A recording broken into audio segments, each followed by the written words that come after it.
Hello students, welcome to Mahi biology classes. आज की इस वीडियो में हम बात करेंगे सजीव जगत चैप्टर जो हम पढ़ रहे हैं उसको आगे कंटिन्यू करेंगे। हमने लास्ट 2 वीडियो में सजीव जगत में देखा कि सजीव क्या होते हैं, जीव विज्ञान की डेफिनेशन को देखा, उसके पिता किसको बोलते हैं हमने ये भी देखा, और सजीवों में ऐसे कौन से लक्षण होते हैं जो उनको निर्जीवों से अलग करती हैं ये हमने लास्ट 2 वीडियोज़ में देख रखा है। उसमें भी कौन से लक्षण उनके निश्चित होते हैं और कौन से अनिश्चित होते हैं ये भी मैंने आपको बता रखा है। इसका मतलब क्या है, आज के इस वीडियो में हम देखेंगे जो इतनी बड़ी जैव विविधता है उसको देखेंगे और द्विनाम पद्धति को पढ़ेंगे जो कि बहुत इंपॉर्टेंट है। इस चैप्टर से जो क्वेश्चन होता है वो बहुत ज़्यादा ट्रिकी नहीं होता, बहुत ही सिंपल होता है, सीधे आपके एनसीईआरटी से होता है। तो जैसा क्वेश्चन इस चैप्टर से बनता है वो चैप्टर के लास्ट में आपको एक असाइनमेंट भी साइन किया जाएगा। जो आपको मैंने पढ़ाया है वो आपने खुद से सॉल्व करना होगा, उसको मैं आपको सॉल्व नहीं कर पाऊँगी। बाकी जो क्वेश्चन अलग से मैंने फ्रेम किए हैं, जो क्वेश्चन आपके कॉन्सेप्ट के ऊपर होंगे, जो थोड़ा अगर बाहर भी होंगे, वो सब या किस तरीके के क्वेश्चन बनते हैं वो सब हम जब 10,000 प्लस क्वेश्चन सीरीज़ को शुरू करेंगे तब उसमें देखेंगे। वो जो क्वेश्चंस की सीरीज़ हो जाती है वो आपके लिए बहुत ज़्यादा इंपॉर्टेंट है और मैं कहूँगी वो हर एक नीट देने वाले बच्चे के लिए बहुत इंपॉर्टेंट है, क्योंकि 10,000 प्लस क्वेश्चन बहुत होते हैं। उससे बाहर आप अगर अपनी 10 बुक भी सॉल्व करेंगे तो नहीं, देखिए एग्ज़ाम के क्वेश्चन होंगे उसमें उसमें हम कोई भी फालतू क्वेश्चन सॉल्व नहीं करेंगे। आप कोई भी फालतू बुक ले लें, उसमें एग्ज़ाम के क्वेश्चन कम हो और उनके बनाए हुए क्वेश्चन आप सॉल्व करें तो वो चीज़ गलत है। वो आपकी नीट एग्ज़ाम में आपको काम नहीं आएगी। आपकी नीट एग्ज़ाम में आपको काम आएगी जो क्वेश्चन एग्ज़ाम के हैं, एग्ज़ाम में पूछे गए हैं, भले ही वो किसी भी मेडिकल एग्ज़ाम में पूछे गए हों, उसी का ट्रेंड देखकर आपके क्वेश्चन फ्रेम होते हैं। तो जब हम उस क्वेश्चन सीरीज़ को करेंगे, जब आप अपना नीट एग्ज़ाम देंगे तो आप देखेंगे आपके सारे मैक्सिमम सारे क्वेश्चन उसी से हैं। आपके सारे इंपॉर्टेंट क्वेश्चन आप पहले ही आपकी नज़रों के सामने से निकल चुके हैं, क्योंकि हम उस पर एनसीईआरटी की एक लाइन पर क्वेश्चन करेंगे और सारे कॉन्सेप्ट पर क्वेश्चन करेंगे। तो उस क्वेश्चन सीरीज़ में हम ट्राई करेंगे कि हर क्वेश्चन एनसीईआरटी की एक लाइन आपकी आंखों के सामने निकल गई हो, कुछ भी ऐसा ना हो जो आपने ना पढ़ा हो। कई बार हम लेक्चर से इतना नहीं सीख पाते जितना क्वेश्चन से सीख लेते हैं, तो वही कोशिश रहेगी मेरी उस 10,000 प्लस क्वेश्चन सीरीज़ में। इसलिए अगर आप चैनल पर नए हैं तो चैनल को सब्सक्राइब कीजिए, अगर चैनल के सब्सक्राइबर हैं तो इसको दूसरों के साथ शेयर कीजिए, ज़्यादा से ज़्यादा बच्चों को उसके बारे में बताइए, उनको उसका फ़ायदा मिले। अच्छी बात है, ये आपको भी मिलेगा उनको भी मिलेगा, तो ये बेनिफिट की बात है, अच्छी बात है। दूसरा, आपने मुझे ये बताना है आपके पास एनसीईआरटी है, आप अपनी एनसीईआरटी के अंदर टिक करना है जो मैं आपको बता रही हूँ। कुछ एक्स्ट्रा बताऊँगी, जब बोला जाएगा नोट करिए तब नोट करने को भी बता दिया जाएगा। वरना आप आराम से सुनते रहिए बैठे हुए और अपनी एनसीईआरटी को लाइन अप करते रहिए जहाँ पर आपको इम्पोर्टेंट बताया जाता है। दूसरी बात, आपने मुझे ये भी बताना है कमेंट बॉक्स में आपके पास एनसीईआरटी एग्जाम्पलर है या नहीं है। अगर नहीं होगी तो उसके क्वेश्चन भी हम अलग से सॉल्व करेंगे 11th और 12th दोनों के। चलिए फिर देखते हैं आज के इस वीडियो में हम क्या पढ़ने वाले हैं। देखिए, जीव जगत में विविधता, ये आपकी एनसीईआरटी है, आपके एनसीईआरटी की हेडलाइन है। देखिए, जीव जगत में विविधता से क्या मतलब है, जब हम अपने चारों ओर देखते हैं तो हम बहुत सारे हम पक्षी देखते हैं, पशु, पेड़ पौधे, बहुत सारी चीज़ें अलग अलग टाइप की देखते हैं। अगर हम विविधता की बात करें तो हम एक अगर सिर्फ पक्षियों में भी देखेंगे तो बहुत बड़ी विविधता है, बहुत बड़ी। इसको जब जैव विविधता जो है, जब हम इसको आगे पढ़ेंगे तब इसको अच्छे से एक्सप्लेन करेंगे, लेकिन आप अभी यहाँ ये समझिए कि हम जो अपने चारों ओर देखते हैं, जो पेड़ पौधे हैं, पक्षी हैं, हम हैं ह्यूमंस, और हमारे जो पशु जानवर सब जो हैं, ये एक जैव विविधता को रिप्रेजेंट करते हैं। जैव विविधता और विविधता में अंतर होता है। विविधता किसी भी स्तर पर हो सकती है, लेकिन जैव विविधता जीवों के बीच जो पाई जाती है उसको बोलते हैं जैव विविधता। और एक चीज़ और, आप जब अपने चारों ओर देखते हैं, माना आपने एक स्पीसी कोई भी एक चीज़ देखी, पक्षी को, एक पक्षी देखा आपने, वो बहुत सुंदर है, आपको बहुत सुंदर लग रहा है वो देखने में, तो आप किसको देख रहे हैं वास्तव में, आप किसको देख रहे हैं, तो वास्तव में आप एक जाति को देख रहे हैं, एक स्पीसीज को देख रहे हैं। स्पीसीज क्या है, वो स्पीसीज को रिप्रेजेंट करता है। इस जाति क्या है, आधारभूत इकाई होती है वर्गीकरण की। हम जब किसी को देखते हैं तो वो एक स्पीसीज होती है, वो स्पीसीज को रिप्रेजेंट करती है, ठीक है। देखिए यहाँ पर लिखा है, प्रत्येक प्रकार के पौधे, जंतु अथवा जीव जो आप देखते हैं किसी एक जाति का प्रतीक है। अब तक की ज्ञात का तथा वर्णित स्पीसीज की संख्या लगभग 1.7 मिलियन से लेकर 1.8 मिलियन तक हो सकती है। ये आपकी एनसीईआरटी की लाइन लिखी है। हो सकती है। ये तो बहुत कम आंकड़ा है जो खोजा गया है अभी तक, तो इतना बड़ा आंकड़ा है जिसको हम अभी तक खोज ही नहीं पाए हैं, देख ही नहीं पाए हैं। लेकिन ये इंपॉर्टेंट है, एनसीईआरटी के अंदर एक आंकड़ा दे रखा है, आपको ध्यान रखना है कि अब तक की जो ज्ञात तथा वर्णित स्पीसीज की संख्या है वो लगभग 1.7 मिलियन से लेकर 1.8 मिलियन तक हो सकती है। हम इसे जैव विविधता अथवा पृथ्वी पर स्थित जीवों की संख्या तथा प्रकार कहते हैं। जैव विविधता का मतलब समझे, ज़्यादातर बच्चे विविधता और जैव विविधता में फ़र्क ही नहीं कर पाते हैं, उनको एक ही समझते हैं। विविधता देखिए किसी भी स्तर पर हो सकती है। अगर हम कहें हमारे घर जो बने हुए हैं उनके बीच भी विविधता है, लेकिन क्या वो लिविंग है? नहीं। लेकिन जैव विविधता, जीवों के बीच पाए जाने वाली विविधता को जैव विविधता कहते हैं, और उसकी संख्या बहुत बड़ी है। आप देख सकते हैं कि जैव विविधता अगर सिर्फ हम एक पक्षी वर्ग के बारे में ही बात करें तब भी वो बहुत बड़ी है। पक्षी वर्ग में भी देखेंगे हम हजारों प्रकार के पक्षी पाए जाते हैं। ऐसे ही अगर पेड़ पौधे देखेंगे तो हजारों प्रकार के पेड़ पौधे पाए जाते हैं। तो मतलब इस पृथ्वी पर बहुत बड़ी जैव विविधता है, जो कौन रिप्रेजेंट करता है? सभी जीव अलग अलग स्तर पर रिप्रेजेंट करते हैं। जैव विविधता को हम अलग अलग स्तर पर कैसे, जब आगे पढ़ेंगे तब पढ़ेंगे, अभी आपको समझ आ गया होगा मैंने क्या समझाया है।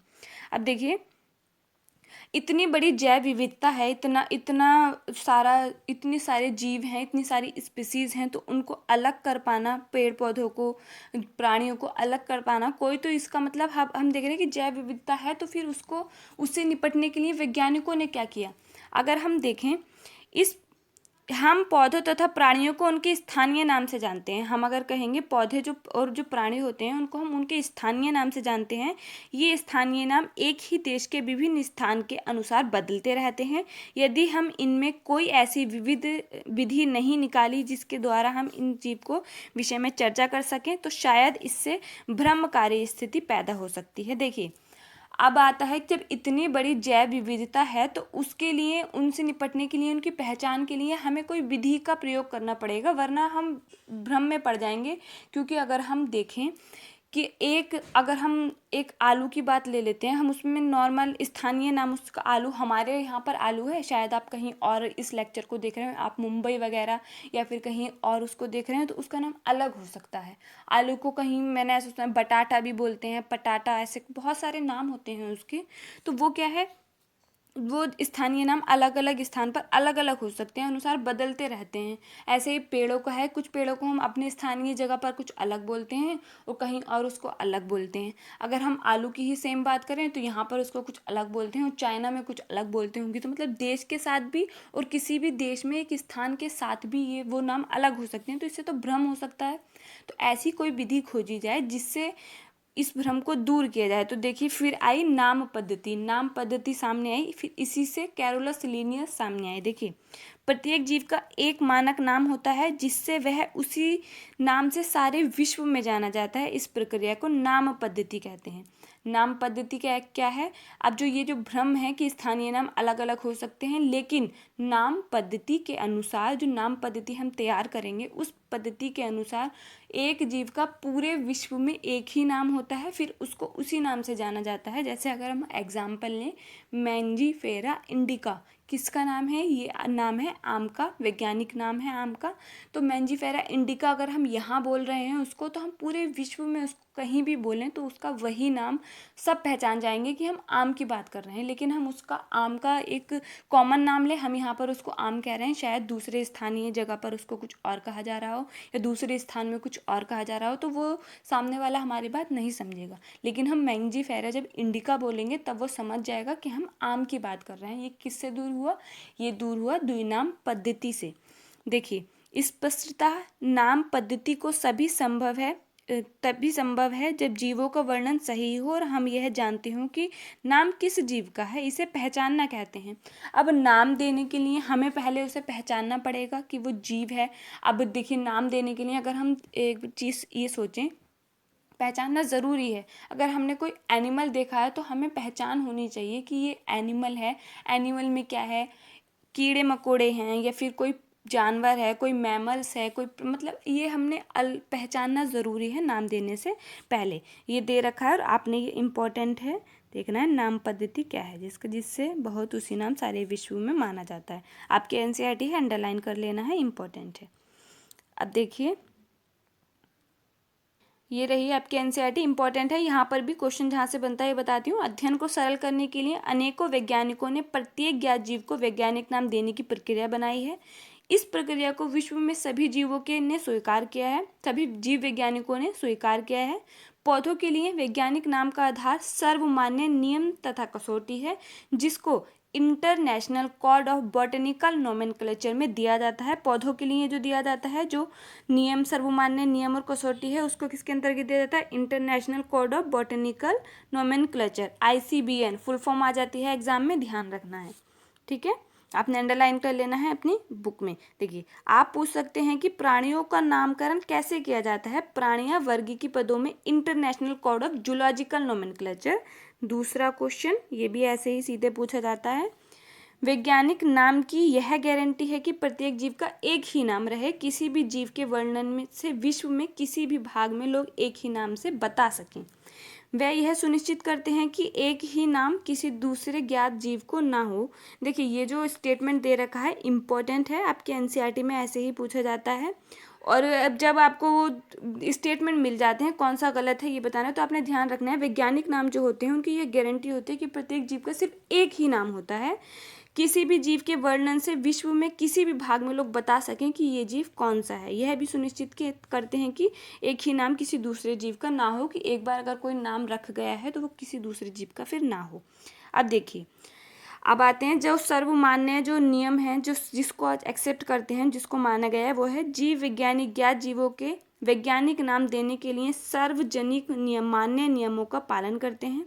प्रत्येक नाम के 2 घटक होते हैं, वंश तथा जाति संकेत पद। इस प्रणाली को, जिसमें 2 नाम के घटक होते हैं, द्विनाम पद्धति कहते हैं। इस नामकरण प्रणाली को कैरोलस लीनियस ने सुझाया था। इसका उपयोग सारे विश्व के जीव विज्ञानी करते हैं। देखिए, द्विनाम पद्धति को सबसे पहला क्वेश्चन किसने दिया था? कैरोलस लीनियस ने दिया था। अब द्विनाम पद्धति शो क्या करता है? देखिए, किसी जीव का एक ही नाम होगा, बस उसके घटक 2 होते हैं। पहला घटक जो होता है वो उसके वंश को रिप्रेजेंट करता है, और जो दूसरा घटक होगा वो उसकी जाति को रिप्रेजेंट करेगा, जाति को दर्शाता है। कैसे? देखिए, मैंने आपको अभी एक एग्जाम्पल दिया था, मैंजीफेरा इंडिका। अगर हम देखेंगे तो ये है आम का वैज्ञानिक नाम। मैंजीफेरा जो है वो आम के वंश को दर्शाता है, जबकि इंडिका जो है वो उसके जाति को दर्शाता है। ये द्विनाम पद्धति हुई जिसमें 2 घटक होते हैं। अच्छे से इसको पढ़ना है, ये इंपॉर्टेंट है, यहाँ से क्वेश्चन बनता है। किसने दिया था? कैरोलस लीनियस ने दिया था। होता क्या है, नाम एक ही होता है लेकिन उसके घटक 2 होते हैं। पहला नाम वंश को दर्शाता है, जबकि दूसरा घटक जो होता है वो जाति को दर्शाता है। ये भी ध्यान रखना है। अब देखो, द्विनाम पद्धति को देने के कुछ नियम होते हैं। आपको आम के उदाहरण के द्वारा वैज्ञानिक नाम देने की विधि को समझाएं। आपका वैज्ञानिक नाम मैंजीफेरा इंडिका है, आम का वैज्ञानिक नाम है ये। तब आप देख सकते हैं कि नाम का द्विपद है। इस नाम में मैंजीफेरा वंश नेम है, जबकि इंडिका एक विशिष्ट स्पीसीज अथवा जाति का संकेत देता है। अब देखिए, कुछ नियम होते हैं इस द्विनाम पद्धति को देने के लिए, उनको देख लेते हैं। जैविक नाम प्रायः लैटिन भाषा में होते हैं और तिरछे अक्षरों में लिखे जाते हैं। इनका उद्पद चाहे कहीं से भी हो, इन्हें लैटिनीकृत अथवा इन्हें लैटिन भाषा का व्युत्पन्न समझा जाता है। इनको लैटिन भाषा में लिया जाता है। ये जो भी वैज्ञानिक नाम होते हैं लैटिन भाषा में लेने का इसका कारण ये है, इंग्लिश जो है एक इवॉल्व लैंग्वेज है, उसमें नए शब्द जुड़ते रहते हैं, लेकिन लैटिन भाषा में ऐसा कुछ नहीं है।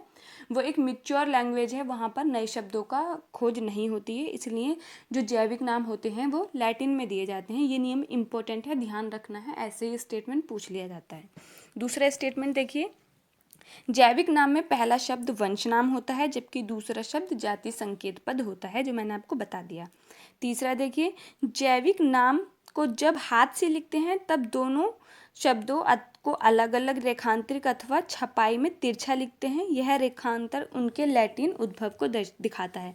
देखिए, अगर हमने हाथ से लिखा है उसको तो अलग अलग लिखते हैं, और उसको तिरछा लिखते हैं, और उसके नीचे क्या करते हैं, फिर हम अंडरलाइन भी कर देते हैं। पहले अक्षर जो वंश नाम को बताता है वह बड़े अक्षर में होना चाहिए, जबकि जाति संकेत पद में अक्षर छोटा होना चाहिए। मैंजीफेरा इंडिका के उदाहरण से इसको व्याख्या कर सकते हैं। जाति संकेत पद के बाद अर्थात जैविक नाम के अंत में लेखक का नाम लिखते हैं और इसे संक्षेप में लिखा जाता है। उदाहरण मैंजीफेरा इंडिका लिन। इसका अर्थ है कि सबसे पहले स्पीसीज का वर्णन लीनियस ने किया था। रूल समझ आए? आपके नियम क्या है? आपके नियम है, पहला है लैटिन भाषा में लिया जाता है और उनकी लैटिन उत्पत्ति को दिखाने के लिए उनको इटैलिक में प्रिंट किया जाता है, मतलब तिरछा प्रिंट किया जाता है। जैविक नाम का पहला शब्द जो होता है वो वंश को दर्शाता है, जबकि दूसरा जो होता है वो जाति को दर्शाता है। जब हम इसको हाथ से लिखते हैं तो उनकी उत्पत्ति को लैटिन दिखाने के लिए उसको तिरछा लिखते हैं, अंडरलाइन भी कर देते हैं, अलग अलग लिखते हैं, ये भी ध्यान रखना है। चौथा, पहला अक्षर जो होता है जो वंश का होता है वो कैपिटल लेटर में होता है, बड़ा होता है, जबकि जाति का जो होता है वो छोटा होता है। मैंजीफेरा इंडिका के उदाहरण से इसकी व्याख्या कर सकते हैं। और बाद में जो होता है हम साइंटिस्ट का नाम लिख सकते हैं इसके बाद, जैसे मैंजीफेरा इंडिका लिन के साथ लिखा है, इसका अर्थ है कि ये स्पीसीज को सबसे पहले लीनियस ने खोजा था। समझ में आया? इंपॉर्टेंट है ये द्विनाम पद्धति से क्वेश्चन पूछा जाता है। सबसे पहले उसके जनक को याद रखना है, कैरोलस लीनियस ने दिया था।